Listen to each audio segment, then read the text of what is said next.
Star Wars The Rise of Skywalker is now just 139 days away from its official release by writer and director J.J. Abrams and Chris Terrio, as well as creator George Lucas. This is Mike Zero. Make sure to subscribe if you are new to the channel for future Star Wars content. Now, what's really exciting about Episode 9 is that we do know that this film is going to insert a lot of Jedi, Sith, and Force lore that's really going to be used as a foundation to create something new by J.J. Abrams.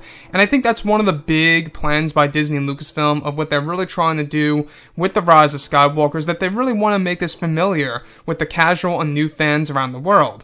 Now, these past couple of weeks or so, we've been learning a whole lot more about this film, and when it all comes down to one of the concept art descriptions, this is where things begin to get very exciting for Episode 9.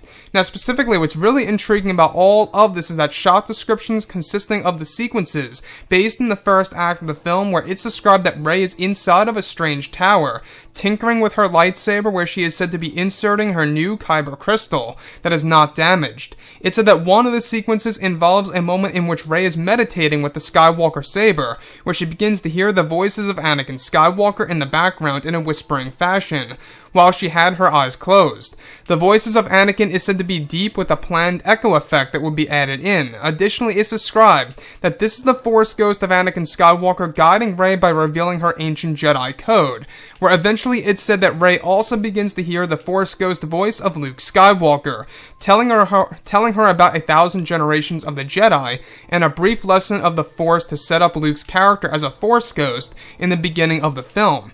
So, I want to go over a couple of parts about this and why I find this to be very impressive by J.J. Abrams. Now, we do know that the Skywalker lightsaber is getting a redesign in this movie.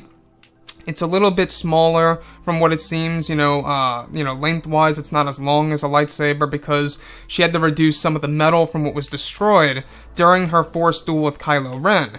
But in this particular scenario, she's tinkering with the new design of her new lightsaber, where she inserts a brand new kyber crystal. And this is when she begins to have this strange connection between both Luke and Anakin for a very unknown reason that will be explained at the very end of this movie by J.J. and George Lucas. In fact, in case you guys did not know, that's going to be one of the big mysteries in the film as to why Rey has such a strong connection with the Skywalker lightsaber, and why she has this connection now with both Luke and Anakin's Force Ghost as she wields this thing. Now, this was all said to happen after she repairs it and reforges it back into one piece. That to me sounds like that they are really trying to show us that there is something between those characters of Rey, Luke, and Anakin that will actually have a full-on explanation that will actually have a major effect on, of course, the prequels and the originals.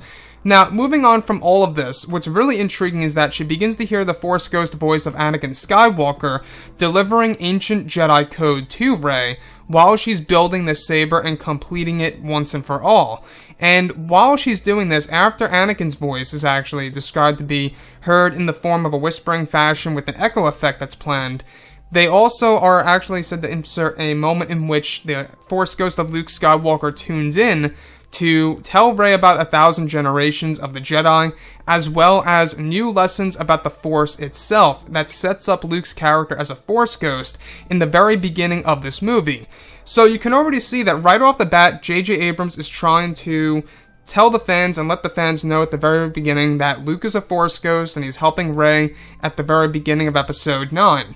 Now, this strange tower that they speak of, I gotta say, this strange tower from Disney and Lucasfilm, I think that this strange tower most definitely is Black Spire over at Galaxy's Edge, because in Galaxy's Edge, over at that park, it's briefly explained that Rey actually puts her saber back into one piece over at Black Spire, or at least finds the parts over there.